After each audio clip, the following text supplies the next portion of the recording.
Hi, and welcome to this week's Public Interest Technology Colloquium.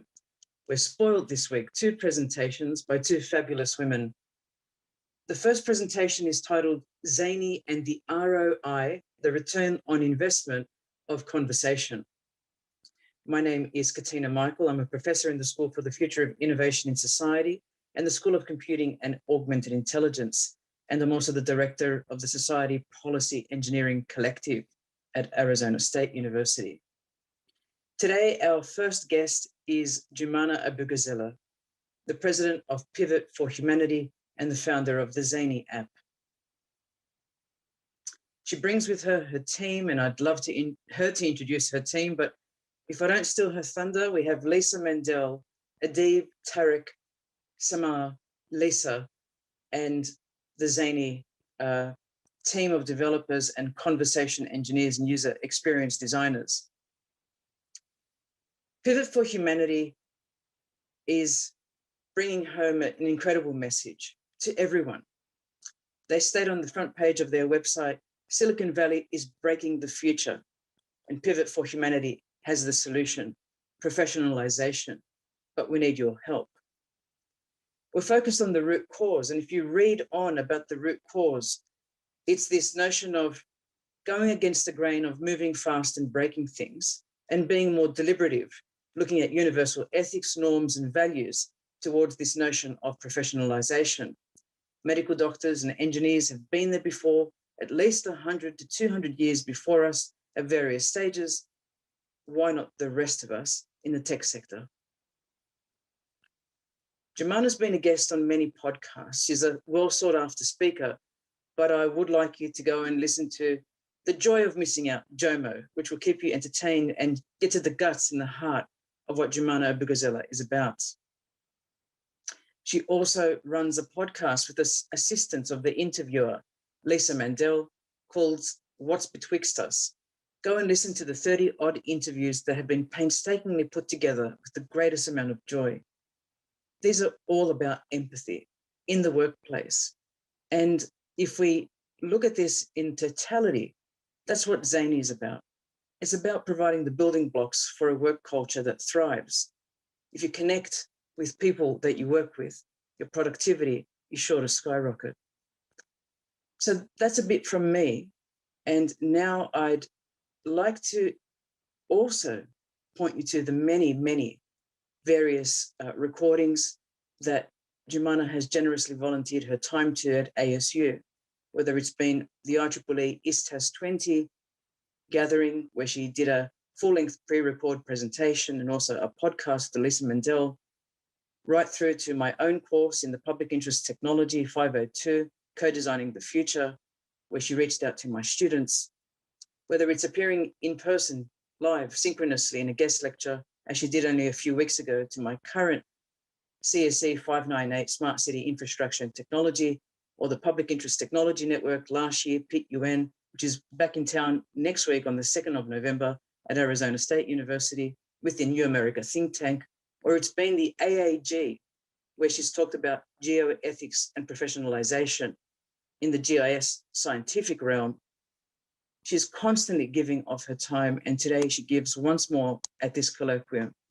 I'd like to stop sharing and welcome Jumana today. Thank you so much, Katina, for that humbling introduction. I am very excited to be here. Let me get the technology out of the way. And we're so excited to have you. I mean, we have conversations at least every other week, if not more regularly. And I think the stimulus and the aura about you, Jumana, just rubs off on those people you collaborate with. So now that we can see your presentation in full, over to you.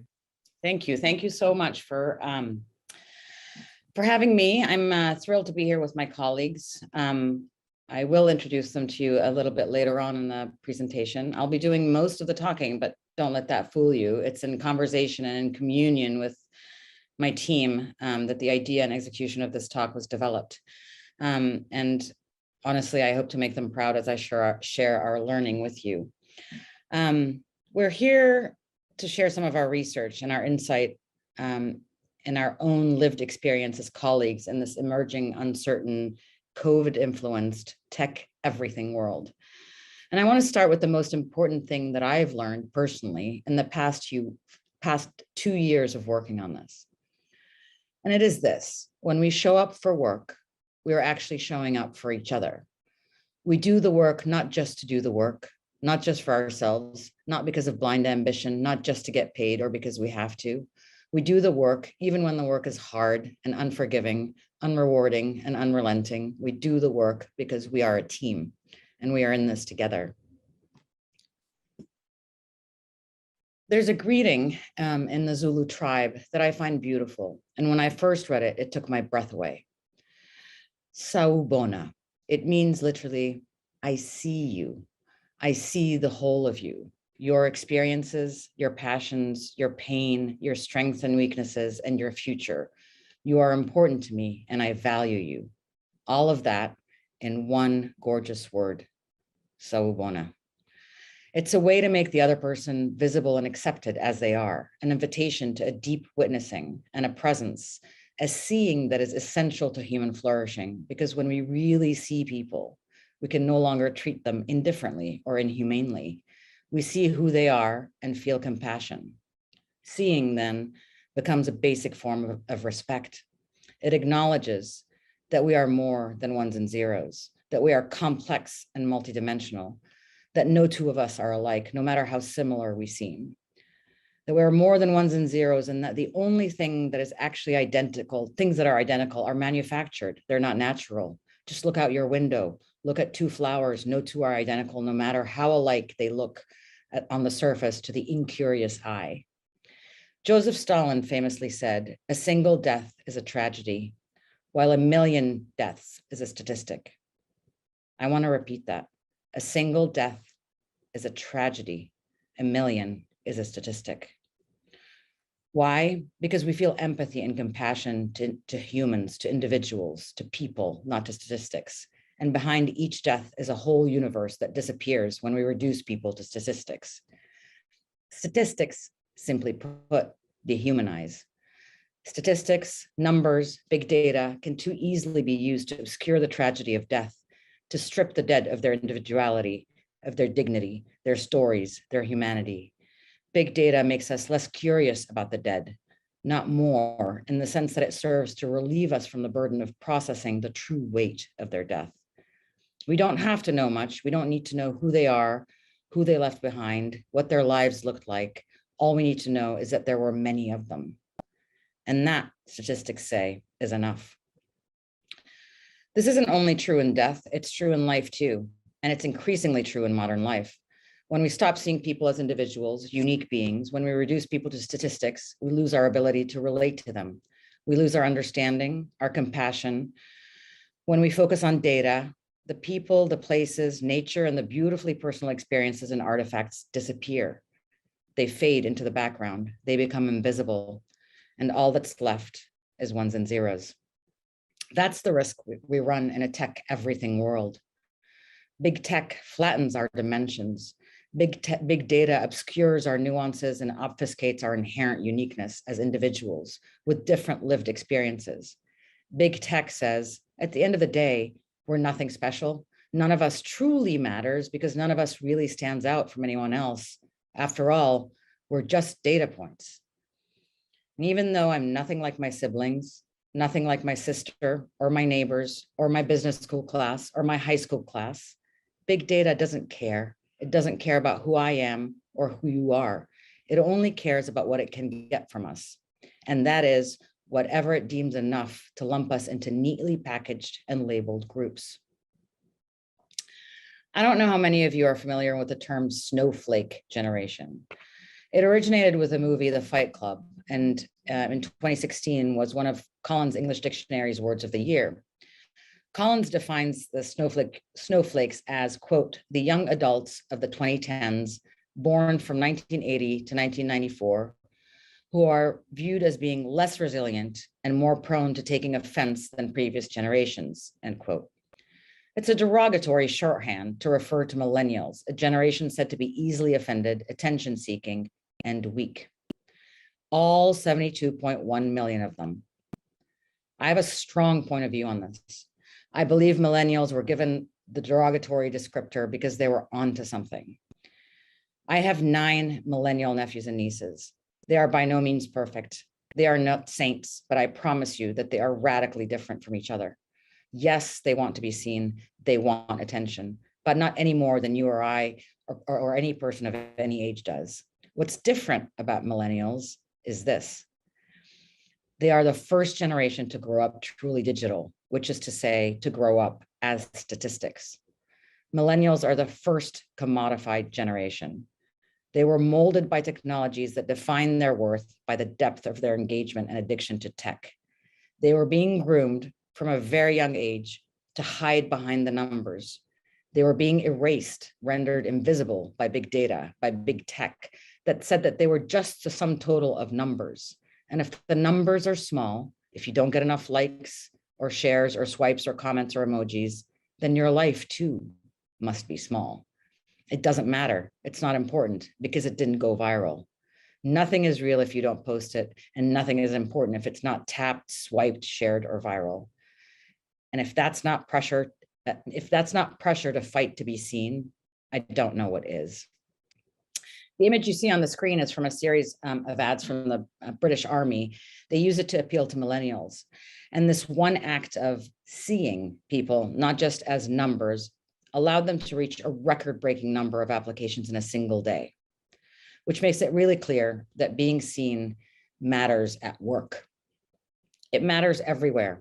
It matters where we spend our time and energy. It matters where we meet people. It matters where we learn and we grow, where we are challenged, where we seek purpose. And a lot of that time, that place is work. And what the pandemic has revealed is just how much we value being seen, being witnessed, being valued. I know that when I feel seen, I'm more likely to see you and see the value that you bring to my day, to my work, to my life. And I know that the fact that my team on this call, Adib, Lissa, Sam, and Tarek, which you'll meet later on, see me as a whole person and not just a series of outputs. That has a massive impact on how I approach my work. I care more and I want to do right by them. Apart from the individual effect, it's a small thing that can make a massive difference in elevating company culture. Connection benefits everyone. And yet, how often do we generally see and connect with each other in the workplace? These days, in a post-COVID world, not enough. And it's not just the young. Across the board, we're lonelier today as a species. You know why? Because we're human. We're wired for connection. And make no mistake, ubiquitous, always-on digital connectivity is no match for purposeful human connection. Connectivity is not connection. Always remember that. So what's the consequence of this? What happens when we feel alone in our work? No surprises here. When we feel alone in our work, we don't live up to our potential, individually or collectively. We don't try as hard. We don't care as much. We don't dig deep enough. And that's reflected in the bottom line. Innovation drops, effectiveness drops, collaboration drops, efficiency drops. When we feel we're in something alone, when we don't feel seen or supported, when we're isolated, we give less of ourselves. It's only human nature. The best workplaces, research tells us, are those where employees look forward to coming to work and where they care about each other in the workplace. But here's the thing. What does it mean today to be at work, to go to work, to have a workplace? We spend a lot of time at work, but now work doesn't signify a physical place anymore. It doesn't come with collegiality baked in, with casual exchanges baked in, with shared contexts baked in. The nature of work is changing. We're spending more time behind screens instead of in the hallways, at the coffee machine, in the elevator, in the conference room, or at the lunch break or the company outing. And what happens is this: a psychological and emotional sense of detachment accumulates little by little at the subconscious and unconscious levels as people trade time actually purposefully, thoughtfully interacting with each other, seeing one another, talking with each other, for time spent on what's been called screen skating, looking at project management tools, calendars, messaging apps, collaboration apps, hitting like and quick posting emoji responses. When we trade that for human contact, We think that the sum total of our work becomes the work itself and not the people behind it, because we can't see them. All we see them are as names on a calendar. RuPaul, an American entertainer, said something I find really profound. They said, we're all born naked and all the rest is just drag. What this means is that drag is self-definition, it's self-expression. It's an effort to be seen for who we are.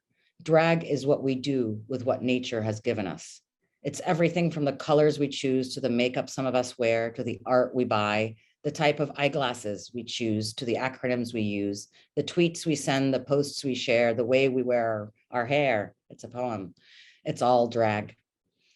Drag is everything we do to communicate who we are. Drag is simply a request to be seen, a request for sawubona. And what RuPaul is actually saying is that it's all part of the human condition. This isn't true just for a subset of people. It's true for all of us, every single one of us. We all need to feel seen and valued. And we all work at this every day, all day, consciously and unconsciously. We want to be recognized for our inherent uniqueness, for our diversity, for our neurodiversity, for our snowflakeness, for being a person and not a statistic. Why did the British Army campaign succeed?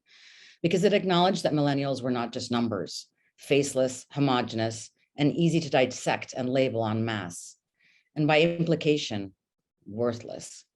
What the campaign's success tells us, no matter what we believe about its motives or the institution behind it, is that people want to go to work in environments that believe that they are individuals, not data points, human beings, not statistics.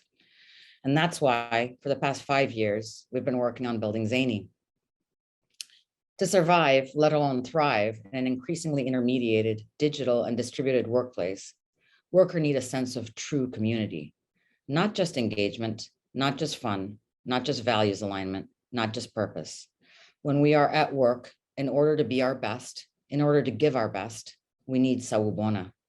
We need to see each other, each one of us, even the shy ones, even the reluctant ones. We might not want to be on stage, but we all want to matter and to be seen. And this seeing doesn't happen at the organizational level. It doesn't happen at scale. It happens at the group or small team level. Let's start with the top left. It's great and very useful to have a mission and a vision. They're important. They provide a North Star, but they don't provide the map showing us how to reach it. Mission and vision provide the what, but not the how of community, which moves us on to the bottom left, which collaboration tools and tech like Zoom and Slack, which are designed to make it effortless and frictionless to communicate no matter where you are, no matter what time it is, but not to really foster human connection. Here we have the how of connectivity, but not the what of connection. And then there's the physical space on the bottom right. To date, that's where we've married the two, the what and the how. In the physical space, around the ping pong tables and happy hours and group meetings, around lunch and the conference table.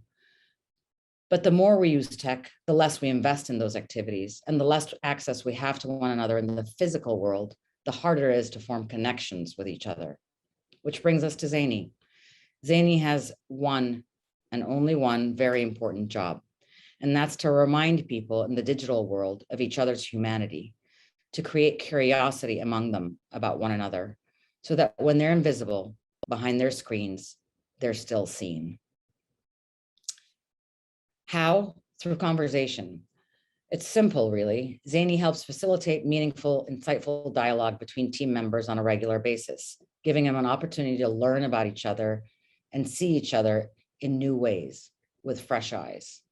I'll let the product speak for itself.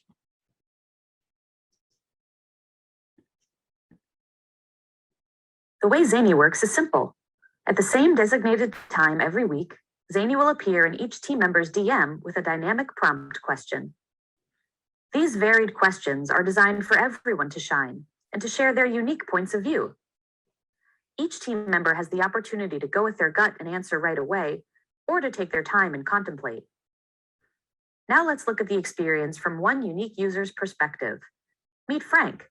Let's follow him as he answers a question.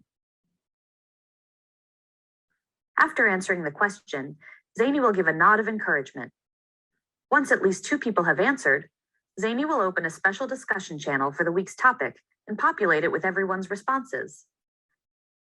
The weekly discussion channel creates a gathering space for organic conversation to unfold, like a digital dinner party.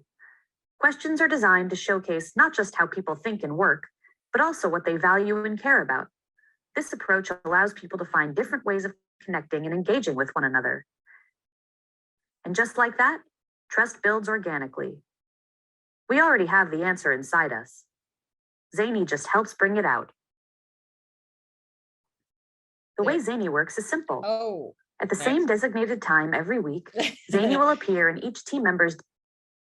Let's see how we can move you on to the next slide here. I'm not sure what happens. Can you see it? Yes, thank you. So you had the voice of the wonderful Lissa Mandel there.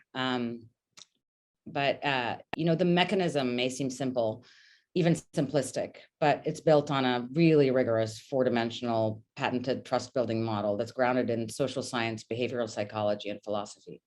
For example, the experience sits on top of a carefully honed and curated question database designed to build trust over time by fostering progressive reciprocal self-disclosure, which isn't how the internet works today. The internet is a broadcast medium. You tell lots of people one thing at the same time and don't expect real conversation to come from that. Another distinguishing characteristic is that Zanie has been designed from the ground up with ephemerality and privacy in mind. The questions, along with the conversations they generate, disappear each week because the point isn't to have a log of what's being said, not to have a record of everything everybody said, but to give people a sense of one another, a feel for each other. There's plenty more I can tell you about this model and how it was built. But I know that I've done a lot of talking already. And there's an incredible group of people here with me, and we all look forward to having a dialogue with you. So I want to tell you a few words about them before we move on to the Q&A. Sam, our creative director, you can see her incredible talent in the presentation and in the product itself. It is her artistic vision that makes Zanie interesting and compelling. If you have any UX or UI or design questions, she's your person. She's also very much an introvert who speaks mostly through her work, but when she speaks, we all listen very, very carefully. Then we've got Lissa, you've heard her voice. She's our conversation curator. She breathes life into Zanie by designing, evaluating, and curating the question experience and all the interactions Zanie facilitates. Lissa makes the art of conversation seem easy and effortless because she's doing all of the hard work in the background. She's the yin to Sam's yang, an extrovert who manages to bring out the best in people. You should listen to her podcast. Lissa mentioned that. You'll see what I mean. Adib is our CTO. Without him, there would be no product, period. His obsession with privacy, security, and transparency made Zanie possible, and they play a huge part in why we all believe so much in Zanie and what she can do for teams, and why we are so proud to be here today. He's one of the most thoughtful human beings I know. And last but not least, Tada is our product manager. He's the boss of all of us. Without him, there would be no company. He makes sure the trains run on time, on budget, and are headed in the right direction. He's excellent at herding cats, and he's very punny. He loves puns, so you can never really be mad at him. Thank you so much for seeing us. Happy to be here with you.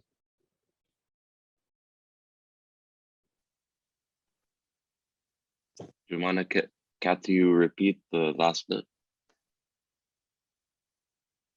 What's that? Can you repeat the last bit? That you're punny? I'm sorry, y'all.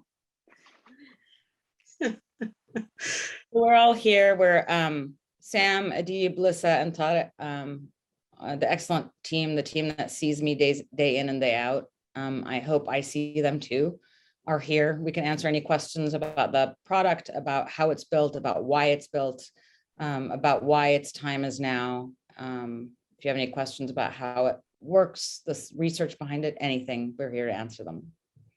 Okay, I think we could stop sharing there, Melissa Waite, and possibly spotlight Lissa Mandel and also Sam and Tarek and one more person.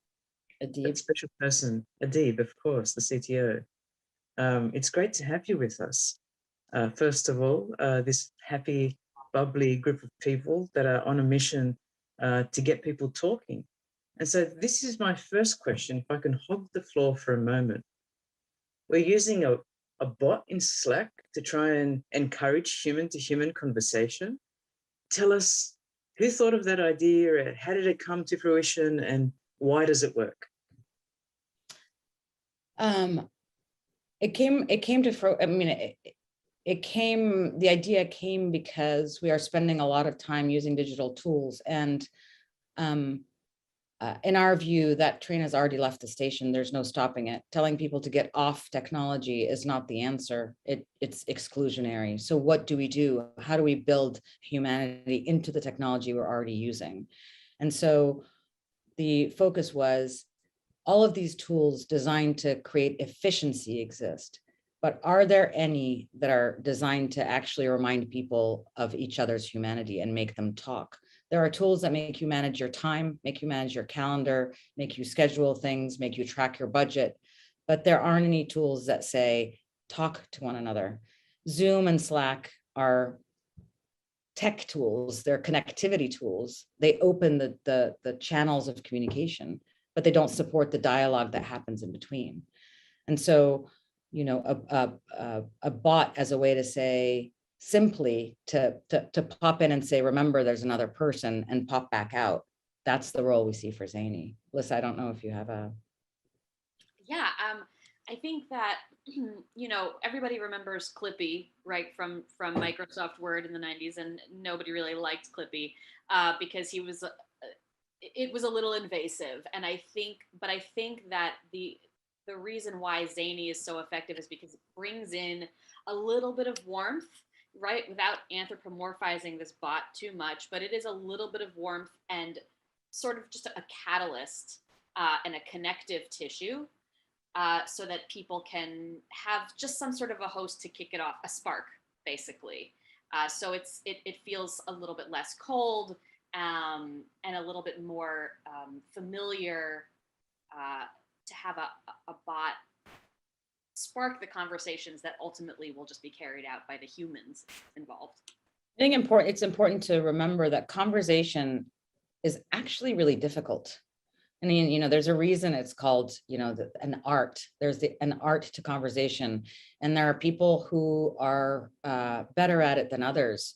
So some people, saying start a conversation is as intimidating as staring at a blank page. You have to think of topics. And in the digital world, where you don't have shared context, where you can't point to something and then talk about it, where you don't have common ground, it's very difficult to initiate conversation.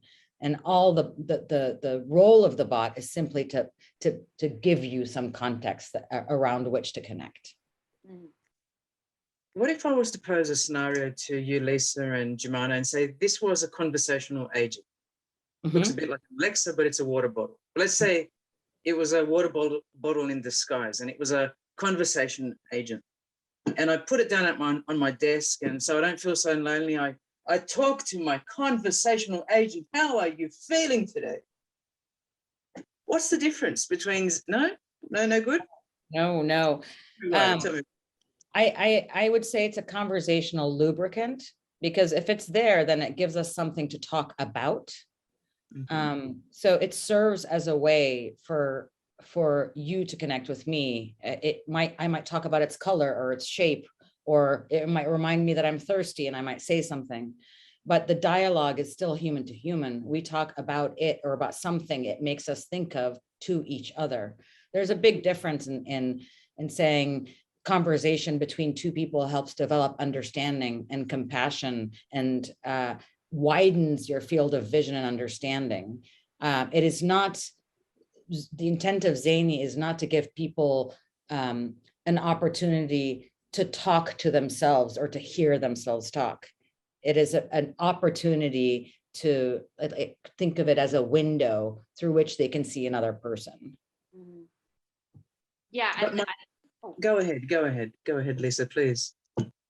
That it's sort of in lieu of, when we're in person if somebody was, wearing something interesting or, eating something interesting at lunch, there would be a seed planted already that you could use as a jumping off point for a conversation.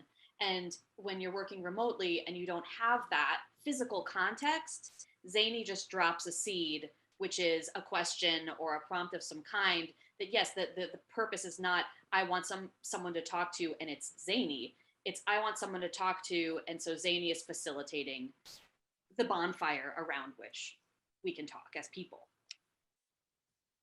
So let's consider this inanimate object that I'm talking to. You don't hurt me. I get up in the morning, you say hello to me. You're always happy. You smile. You're so loving. I love your eyebrows. I've got a visual dashboard now. You change every day based on how I feel, and that's great. And where's the psychological safety in that? Tell us about your years of research into this, Jumana and Lisa. Well, it's not talking to the bot. It's not talking to Zanie. And one of the most important things to realize is that we take great care to make sure we do not anthropomorphize Zanie. We're not asking you to spill your guts to Zanie. We are asking you to talk to the people you're working with, the people you're supposed to be engaged with in a team. So think of a dinner party. Think of icebreakers that people use in team building exercises. Think of any scenario in which a group of people is supposed to converse, to build bonds, to build relationships. The way that happens is through conversation with each other, is about learning about each other, is about an exchange of information. So psychological safety is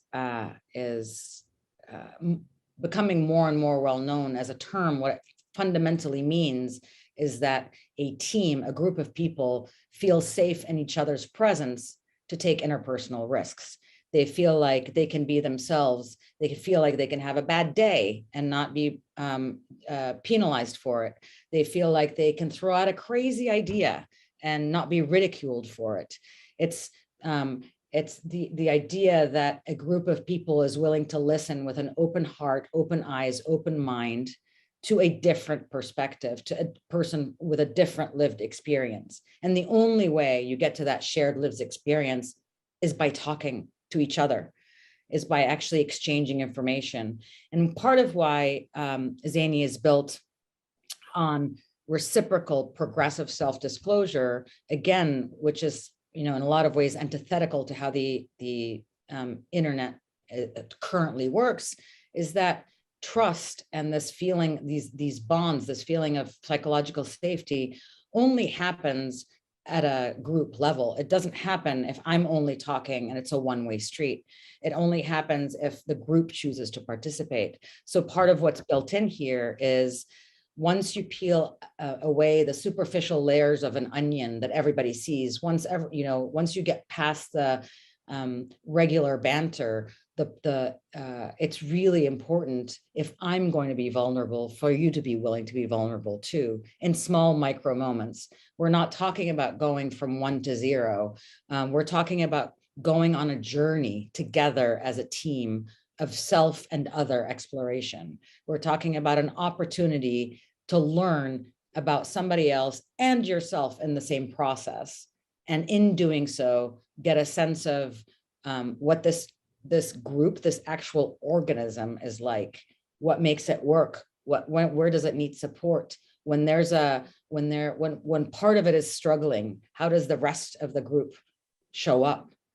That's what psychological safety is. And that's why we've built Zanie to be not a place to go and vent, not a place to go and, give kudos. All of those things are important and they have their place and they're good. The role of Zanie is to say, even when they are all behind the screens, even when you're not seeing them, even when their name is just showing up highlighted in bold on the left-hand side of your screen or on the top of your screen or whatever it is, there is an ocean of information. There are layers upon layers upon layers behind that two-dimensional name that you see. So take a moment to learn one thing. It's not too much to ask. And tell us, Lisa, where did these questions come from? Why are they so simple but so important and so weighty, and they sort of strike at the core of conversation? Where do they come from? You're muted. I'm muted, yes. Conversation is easier when you can hear me. A lot of them existed before I arrived at Zanie. And I think that I was able to add to the conversation because I came from a background of interviewing people already, and specifically interviewing them. I come from a background in comedy, and I had a podcast that was a live talk show where I would ask people questions about their childhood. And, because of the setting, because people would show up to this show ready to be vulnerable, I could ask them kind of weird, eccentric things, and they came ready to share because the context was there. Okay, we're coming on stage to reveal strange things. And I had spent 5 years doing that. And so I realized that there are certain buttons that you can push where people want to share because it's interesting. It's not a basic question. Or if it's a basic question, there's a twist on it. There's something in the question that makes you immediately have a visceral opinion. And we all come up with them together. It's not just me, but the idea is that it's varied, and that the different questions can help different types of brains shine depending what they are. If they're logic based, if they're pathos based, if they're values based. The idea is that everybody has an opportunity to speak to something that in a way that they feel strongest. Yeah, the questions are a really, really important part of the experience. I mean, again, it's a very, very simple thing, but it's so important. I mean, they come from life. They come from philosophy. They come from entertainment. They come from logic.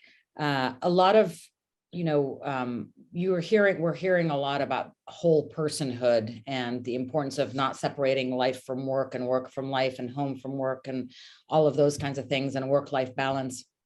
And the truth of the matter is all of those blend together. That's not saying that certain things you can keep private or want to keep private or should be kept private, but the idea is that there's more to us. There are multitudes more to us than what is seen through the work that we do. So, Aristotle, one of the major influences, it says, like, if you really want to connect with somebody, if you want to create meaning, and if you want to create a relationship or a kind of bond, you have to understand not just how somebody thinks. You have to understand what they believe, whether or not you agree with what they believe. You have to see whether you have any shared experiences. How are they different from you? How are they similar from you? How does that impact how they approach a project versus you? How does their brain work? And so a lot of our questions are designed to say, okay, some of our questions will help you express your values. Some of our questions will help you show how your brain works. Some of our questions will help you, show what you enjoy and what scares you, what puzzles you. And all of those questions are actually ranked in the back end across a big matrix, because part of it is, like we said, this is a journey, right? So you have to start with things that are easy to answer, things that are simple, things that are lubricants, like we said. And then as you progress, you're more comfortable exchanging more information. And maybe you're also more comfortable making more time and more space to share more of yourself. So we rank them along, not just what aspect of personhood is this question designed to bring out, but also how challenging is it? How challenging is it to process? How challenging is it to express?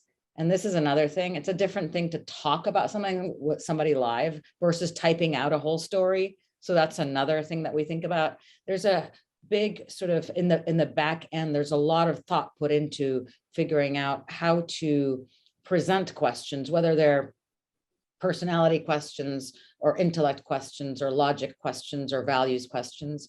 And initially your question, I've gone a long way to answer a simple question, but we source some of our questions from life, like I said, and that includes interview questions, that include hiring questions, that includes human resource questions, that includes questions designed by writers who are working on building their characters. It includes, we've sourced them. We didn't have to make up questions because questions are all around us. What we needed to do was organize them in a manner that would make sense in a new sort of digital artificial space. Right. And then it's also the journey that we devise, right? It's not, some of the questions, as Jumana mentioned, there is a progression to the questions. They get deeper, they get more intimate, they get more revealing as you go on.